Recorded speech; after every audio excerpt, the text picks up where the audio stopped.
ओवैसी जैसे नेताओं से, उसके बाद में भी फतवा गैंग से ये चीज हजम नहीं होता है और आईएसआई का नाम लेकर के एक बम फोड़ने वाला जिहादी तैयार कर देता है। हर गांव हर कस्बा में ये जिहादी तैयार हो रहे हैं। ये जिहादी ये मानसिक बीमार हैं। एक जब सीएबी एनआरसी आया तो आपने शाहीन बाग खोल दिया। जब 6 लाख आपने हिंदुओं को मार दिया था 1990 में, कितने शाहीन बाग खुले? तो इनकी मानसिक विकृति जो है वो वही है। वो वही सोच रहे हैं जो इनको मदरसा में पढ़ाया जाता है, ये वही सुन रहे हैं और उसी को लागू कर रहे हैं। एक्चुअली बताइए, जो 70 साल लड़ने के बाद जो वर्डिक्ट आया है, जो वहां पे प्रूफ मिले हैं, हालांकि उस बेंच में जो राम मंदिर का फैसला आया है उसमें 2 मुस्लिम जज भी थे। तो सब कुछ इतना कुछ होने के बाद भी अगर आपका जिहाद आपको कहता है कि जी हम बम फोड़ेंगे, तो सोचिए ये क्या आपकी कौन सी मानसिकता है? आपका जो यंग जनरेशन है वो किस राह पे जा रहा है? आप उसको क्या शिक्षा दे रहे हैं? अगर आप चाहते हैं कि इस्लाम आपका ठीक रहे और बचा रहे तो आप आगे आइए और आवाज उठाइए ऐसे लोगों के खिलाफ, नहीं तो आप गाली सुनने के पात्र हैं और गाली आपको पड़ता रहेगा। नमस्कार दोस्तों, स्वागत है आपका यूथ मीडिया टीवी पर। दिल्ली में आज आईएसआईएस के आतंकवादी पकड़े गए हैं, जिसका ये कहना था कि राम मंदिर को लेकर उनको बड़ा बम धमाका करना था दिल्ली में, और अभी भी दिल्ली और यूपी में हाई अलर्ट है। तो सर हमारे साथ मौजूद है धीरज पांडे जी। तो धीरज पांडे जी से जानेंगे कि वो क्या सोचते हैं। सर, दिल्ली में आतंकवादी पकड़े गए हैं और उसके अभी भी दिल्ली और यूपी हाई अलर्ट पर है इस वक्त। जी देखिए, ये बहुत ही दुर्भाग्यपूर्ण है जो घटना अभी हमारे देश में घट रहा है। आपको मैं बता दूं कि ये जो आईएसआई का गुर्गा जो पकड़ा गया है, ये राम मंदिर के लिए आया हुआ था, आतंकी हमला करने के लिए। तो ये सोचने वाली बात है और हमें ये सोचने पे मजबूर करती है कि जो लोग भाईचारा का हमेशा से ज्ञान देते आ रहे हैं, जो सेकुलर जो हिंदू हैं, जो हिंदू का नकाब, जो सेकुलरिज्म का नकाब पहन के बैठे हुए हैं और जो भाईचारा की बात करते हैं, तो अब वो भाईचारा कहाँ मर गया? आखिर वो आईएसआई का एजेंट वहाँ से तो उड़ के आया ही नहीं है, हमारे बीच का ही है कोई।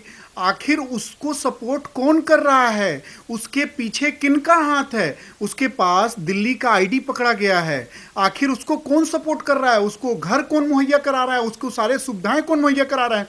तो ये देखिए, जो ये भेड़िए छुपे हुए हैं, जो जिहादी मानसिकता के हैं, जिनके दिमाग में जो बीमारी लेके घूम रहे हैं, जो 500 साल पुराने जो हमारे देश के अस्मिता के साथ खेले थे, और 500 साल पुराना जो एक उनका मस्तिष्क था, एक दिमाग जिहाद भरा हुआ कि हमें इन पे हमने शासन किया हुआ है, और वही मस्तिष्क आज लेके भी घूम रहे हैं कि हम इनके ऊपर शासन करना चाहते हैं, इनको कंट्रोल करना चाहते हैं। तो मैं उस जिहादियों को बताना चाहता हूं कि जितना इस देश में तुम्हें प्यार मिल रहा है और किसी देश में नहीं। अगर राम मंदिर का मुद्दा तुम्हें इतना अखड़ रहा है तो राम मुद्दा का मंदिर का तुम्हें हिस्ट्री जानना चाहिए। और मैं कहूंगा हिस्ट्री ही नहीं जानो, सबसे पहले जितना प्यार तुम्हें इस कंट्री में दिया जा रहा है और उसके बाद भी इतना घृणित विचारधारा आप लोग कहां से लाते हैं, मुझे नहीं समझ आता है। आज तक आपने देखा होगा कि पूरे भारत में कोई भी एक ऐसा मंदिर नहीं है जिसको मस्जिद को तोड़ करके बनाया गया है। लेकिन सिचुएशन यहाँ ये है कि हिंदू इतने सेकुलरिज्म होते हैं, इतने सहनशील होते हैं कि हमारा देश में ही हमारे प्रभु श्री राम के लिए, जिनके अस्तित्व के लिए हमें जाना जाता रहा है, पूरे भारत को जाना जाता रहा है कि प्रभु श्री राम के लिए, तो उनके मंदिर के लिए हम लोग 500 साल संघर्ष किए, उसके बाद 70 साल कोर्ट में संघर्ष किए हैं, उसके बाद आप कहते हो भाईचारा।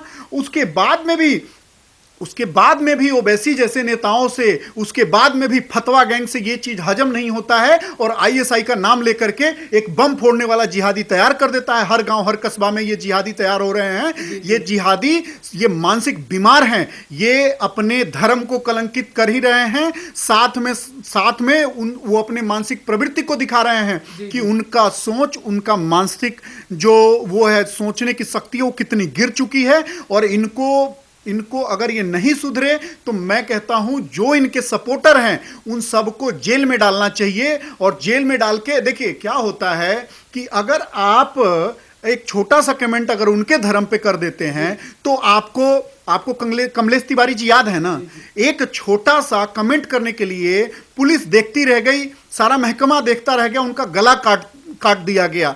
आज भी अभी आपने देखा होगा कि ये यहां पे क्या हुआ है, बेंगलोर में क्या हुआ है, एक छोटे से कमेंट के लिए आप हमारे देवी देवताओं के तस्वीर के साथ खेलते रहो, नंगा तस्वीर प्रस्तुत करते रहो, हम लोग सहते रहें, हम लोग भाईचारा का पाठ पढ़ते रहें। आज हम लोग अपने बच्चे को भाईचारा का पाठ पढ़ाते पढ़ाते सब कुछ पे आपका कब्जा दे दिया। आपने कश्मीर जैसा इतना बड़ा मुद्दे को मतलब शांत हो गया। अगर किसी दूसरे देश में हुआ होता तो इतना शांत होता क्या? कौन सा एक चीज बताइए, एक जब सीएबी एनआरसी आया तो आपने शाहीन बाग खोल दिया। जब 6 लाख आपने हिंदुओं को मार दिया था 1990 में, कितने शाहीन बाग खुले? कौन एक हुआ? कहां पे धरना दिया गया? तो ये सब देख लिए। अभी भी जो भाईचारे का पाठ लिए हुए हैं, हिंदुओं को ध्यान देने वाली बात है कि इनकी जो मानसिकता है वो बीमार मानसिकता है, इनको चेंज करने की जरूरत है।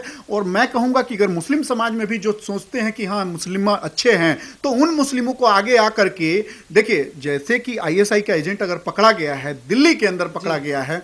आज आप जान रहे हैं कि दिल्ली में केजरीवाल का सरकार है और शुरू से समर्थन। आज जो ताहिर हुसैन था किसके गैंग का था? केजरीवाल गैंग का था। केजरीवाल का पर्दाफाश हुआ। आज भी केजरीवाल जी संभल नहीं रहे हैं और आज भी जानबूझ करके ये दंगे कराने की इनके पार्टी, चाहे वो संजय सिंह हो चाहे सिसोदिया हो, इनको डेवलपमेंट से कोई मतलब नहीं है। ये चाह रहे हैं कि किसी भी तरह से दंगा हो, किसी भी तरह से फसाद हो और इनका रोटी सेके। राजनीतिक की जो रोटी है, डेवलपमेंट के नाम पे इनको वोट मिलना नहीं है। तो ये यही सब करके, एक चीज बताइए, बाहर से कोई आ रहा है, उसका वोटर आई कार्ड बन जाता है, उसका आधार कार्ड बन जाता है। कैसे ये सब पॉसिबल है? बिना किसी के हाथ के उसके ऊपर ये सब पॉसिबल नहीं है। तो ये साफ साफ देखा जा सकता है कि इसके पीछे जो इनके आका बैठे हुए हैं, उन आकाओं को ही उठाना पड़ेगा और सख्त सजा देना पड़ेगा, तब जाकर के बदलाव आएगा। जी जी जी सर, अबू यूसुफ जो आतंकवादी पकड़ा गया, उसका नाम है अबू यूसुफ, यूपी का रहने वाला है। तो इसी देश में रह रहे हैं और इसी देश का खा रहे हैं और इसी देश पर चाकुओं से वार करते चले जा रहे हैं। तो मैं वही तो बोला कि देखिए, जो इनकी मानसिक विकृति है, देखिए इनको इतना प्यार दिया गया वो नहीं दिखता है। इनको हमने इतना हमारे साथ बर्बरता हुआ, हमारे मंदिर को तोड़ करके वहाँ मस्जिद बना दिया गया, हमारे पूरा कश्मीरी भाइयों को मार दिया गया, काट दिया गया, जो उनके मित्र थे काटा गया, हमारे बेटी बहन के साथ क्या बर्बरता हुआ किसी से छुपा हुआ नहीं है। उसके बाद भी हम आपको प्यार देते आए हैं और हम बोलते आए कि हिंदू मुस्लिम भाई भाई होता है। आखिर कब तक हिंदू सहेगा? आखिर कब तक ये जो भाई भाई का जो आप ये एक बैनर है, वो आखिर हिंदुओं पे ही कब तक लागू होता रहेगा? तो देखिए, मेन जो मुद्दा है, उनको इतना बढ़ावा देने का कारण जो है सेकुलरिज्म है, जो हमने चोला पहन रखा है। जितना उनकी मानसिक विकृति है और उतना ही अगर हम भी अपना लेंगे तो ये कभी भी इतना नहीं पनपेंगे। तो मैं कहूंगा कि कुछ तो हमारी त्रुटियां हैं कानून की भी, जो खाते हमारे देश का है और दिल में प्यार पाकिस्तान के लिए होता है। तो ये उसी टाइम पे एक चीज बताइए, कहीं भी पाकिस्तान का झंडा लहरा दिया जाता है, कहीं भी पाकिस्तान की वैसी, जैसे कि मंच से जो वैसी इतना बड़े अपने आप को रहनुमा बताता है मुसलमानों को, उसके मंच से पाकिस्तान जिंदाबाद के नारे लगते हैं और ये लोग सोए रहते हैं और फिर एक बाद में इनका स्टेटमेंट आ जाता है कि गलती से मुंह से निकल गया। तो ये सब देख लीजिए कि इनकी जो पूरी सोच है और साजिश है। मैं आपको बता दूं कि कुरान में ऐसा लिखा गया है कि जब आप कम हो तब वो आप भाईचारे वाला नीति अपनाते रहो, जब आपकी जनसंख्या थोड़ा बड़ा होगा आप सब चीज पे कब्जा कर लो। तो इनकी मानसिक विकृति जो है वो वही है, वो वही सोच रहे हैं, जो इनको मदरसा में पढ़ाया जाता है ये वही सुन रहे हैं और उसी को लागू कर रहे हैं। और जो फतवा गैंग है वो आके कुछ भी बक देता है और इनके जो यंगस्टर है उसी चीज को फॉलो करने में लग जाते हैं और अपने जान को जोखिम में डालते हैं और इसको सोचते हैं कि ये जिहाद जो है बहुत अच्छा है। मौलाना आके के टीवी पे कहता है कि 72 फुट की हूर मिलेगी। सोचिए कितना निंदनीय बात है और इसको सहने वाले लोग कितने निंदनीय हैं। अगर आप चाहते हैं कि इस्लाम आपका ठीक रहे और बचा रहे तो आप आगे आइए और आवाज उठाइए ऐसे लोगों के खिलाफ, नहीं तो आप गाली सुनने के पात्र हैं और गाली आपको पड़ता रहेगा। जी जी सर, अबू यूसुफ उसका एक विशेष धर्म से है, तो अब एक फिर जंग एजेंडा सामने आता हुआ दिखेगा कि आतंकवादियों का कोई धर्म नहीं होता है। तो इस चीज पर क्या कहना चाहिए? देखिए, मैं आपको एक चीज बताना चाहूंगा कि हर जगह देखा जा रहा है कि ये काम करने वाले विशेष धर्म के नाम से जोड़ दिए जाते हैं, जबकि अगर ये मुस्लिम हैं, अगर वही कोई हिंदू होगा तो आपके साध्वी प्रज्ञा के बारे में पता होगा। जी जी जी। और 26 को आतंकवादी बता दिया जाता है, बिल्कुल। जो इतने गरीबों को खिलाता 26/11 का घटना आपको याद होगा, उसमें पूरे जो विपक्षी दल है, जो वामपंथी है, ये लोगों ने पूरा प्लान कर रखा था कि भगवा आतंकी, तो भगवा आतंकी कह सकते हो, हिंदू आतंकी कह सकते हो, लेकिन अगर वही काम मुसलमान कर रहे हैं, 99% मुसलमान इसमें संलिप्त है, तो आप कहोगे कि इसका वो धर्म नहीं है। धर्म कैसे नहीं है? अगर देश में 17,000 रेप होता है एक साल के अंदर और 16,900 रेप करने वाले अगर मुस्लिम हैं, तो क्या आपको नहीं पता है कि हाँ मुस्लिम रेप कर रहा है? अगर 700 मदरसा में एक साल के अंदर रेप हो रहा है, लड़कियों को छेड़ा जा रहा है, तो आपको नहीं पता ये सब चीज कहां हो रहा है? तो देखिए, मीडिया को भी अपनी आंखें खोलना पड़ेगा और सही चीज, हकीकत, देखिए आप कुछ भी कर रहे हो, अगर आप कह देते हो कि ठीक है आप मुसलमान गलत नहीं है, विशेष धर्म का मतलब ये जो आतंकवादी का कोई धर्म नहीं होता है, अब कितने करेंगे तब आप धर्म ठीक करोगे? अब कितने बम फूटेंगे तब जाके आप इस देश में ये करोगे कि ये मुस्लिम आतंकवादी है? आप क्या चाहते हो? पूरा देश बर्बाद हो जाए? आप क्या चाहते हो? पूरा देश को एकदम ये अपने जिहाद पना से भर दे, उसके बाद आप कहां खुलेगा? तो सरकार को प्लस मीडिया को भी इनको खुले तौर पे जब तक इनका बहिष्कार नहीं होगा, जब तक बोला नहीं जाएगा कि हाँ मुस्लिम गलत है, तब तक ये लोग सुधरने वाले नहीं है। रही राम मंदिर की बात, तो जब तक योगी जी की सरकार है, मैं आश्वस्त हूं पूरा कि यूपी में ये लोग कुछ नहीं कर पाएंगे, क्योंकि योगी जी का जब हंटर चलता है ना, तो यहां के तो छोड़ दीजिए, आईएसआई के गुर्गे भी डर के बिल में छुप जाते हैं। जी। तो अभी तक, लेकिन एक बात जान लीजिएगा कि इनकी जो मानसिकता है अगर नहीं बदली गई तो बकरे की अम्में कब तक खैर बनाएगी। एक चीज जान लीजिए, अगर इनका जो जिहादी मानसिक है अगर वो नहीं चेंज किया गया, तो जिस हिसाब से आपके भारत के टुकड़े होते आए हैं, कभी पाकिस्तान हटा दिया गया एक उसके धर्म के नाम पे, कभी बांग्लादेश हटा दिया गया, अब एक कश्मीर भी समझो आपके तरफ से जब 99% उनका कब्जा है, उसके बाद केरल होने जा रहा है आपका कब्जा, उसके बाद दिल्ली में कई छोटे छोटे कॉलोनियां, पानीपत सोनीपत में कई कॉलोनियां। आखिर कब आंख खुलेगा आप लोग का? आप अपना जो ये मानसिक विचारधारा है आखिर कब चेंज करेंगे? तो देखिए, इनमें चेंज करने की बहुत जरूरी है और मैं कहता हूं हर जगह कुछ नहीं करना है, सिर्फ योगी मॉडल लागू कर दीजिए। दंगा करने वाले के घर से अगर जब पूरा पैसा वसूला जाएगा, मैं गारंटी देता हूं ये नहीं होगा, ये रुक जाएगा। दंगा करने वाला, सिर्फ मान लीजिए कि एक षड्यंत्र करने वाला पकड़ा गया है, क्या आपको लग रहा है कि कोई एक बंदा ये सब कर सकता है? इसके पीछे 100 बंदे होंगे। अगर आप 100 तक पहुंच जाते हैं, उस 100 को अगर आप डाल देते हैं सलाखों के पीछे, और उस 100 के पीछे कौन है, अगर एक बार सही से काम हो गया तो ये दोबारा नहीं पनप पाएंगे। ये जो इनका स्लीपर सेल है दोबारा एक्टिव नहीं हो पाएगा। तो यहां पे सरकार को एक बहुत ही सुनियोजित तरीके से काम करना होगा, ताकि अपने देश के गरिमा को हम बचाए रहें और अपने देश के प्रभुत्ता को बचाए रखें, और देश को आगे अग्रसर होना है तो इस पे कार्रवाई होनी चाहिए। नहीं तो आए दिन हम क्या होगा कि बस ये हिंदू मुस्लिम में फंसे रह जाएंगे, डेवलपमेंट के नाम पे कुछ नहीं होगा। तो इस मुद्दे पे ध्यान देने की बहुत जरूरी है। सर, वैसे सामने ये लोग भाईचारे की नीति अपनाते हैं, अपना दोहरा चेहरा दिखाते हैं, पर आखिर कहीं ना कहीं ऐसे लोग जो आतंकवादी हैं, पाकिस्तान को अपना बाप मानते हैं, तो उनके लिए सरकार को क्या करना चाहिए?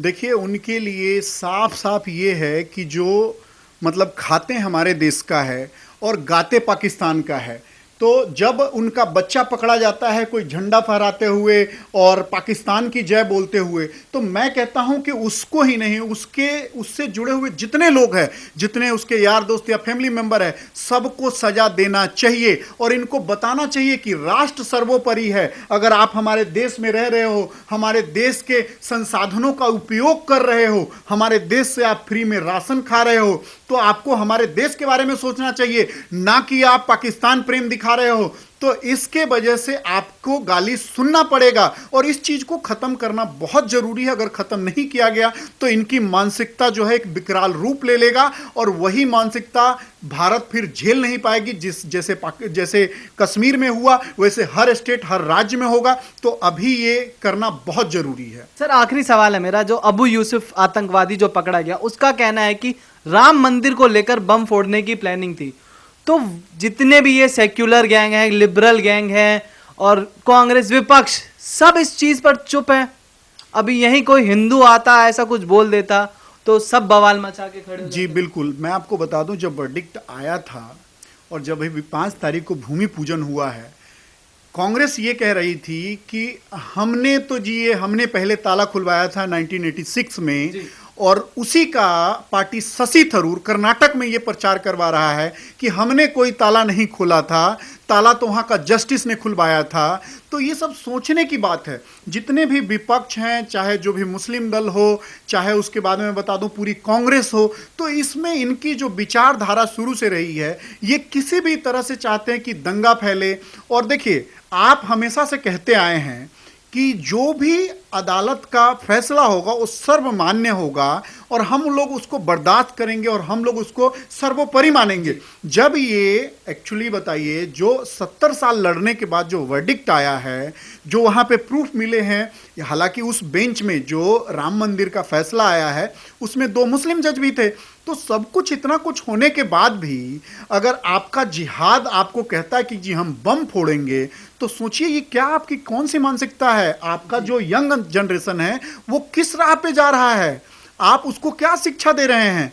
तो ये सब देखिए, ये पूरा जो ये आपका पूरा विपक्ष है, वो पूरा विपक्ष तो देखिए कितना अच्छा सरकार चल रहा है, पिछले 5 सालों से यूपी में कितना अच्छा सरकार चल रहा है, तो उसको किसी भी तरह से ये लोग गलत साबित करने में लगे हुए हैं और किसी न किसी तरीके से चाह रहे हैं कि सरकार के ऊपर लांछन लगे, कलंक लगे, जिसके कारण इनका एजेंडा पास हो और 2022 के चुनाव में इनको कुछ इनके पक्ष में फैसला है। पर ऐसा होने वाला नहीं है। अभी हम तो चाहते हैं कि अब योगी जी को हम पीएम के रूप में देखना चाहते हैं, लेकिन मैं आपको गारंटी दे रहा हूं कि यूपी वाले अभी योगी जी को छोड़ने नहीं जा रहे हैं। जिस हिसाब से व्यवस्था वो अपने सरकार में किए हुए हैं, जिस प्रकार से उनका स्टेट प्रगतिशील है और जिस हिसाब से प्रगति हो रहा है, उस हिसाब से अभी 10 साल तक वो यूपी से नहीं हटने वाले हैं और जनता वहां को नहीं हटने देगी उनको। जी, धन्यवाद सर।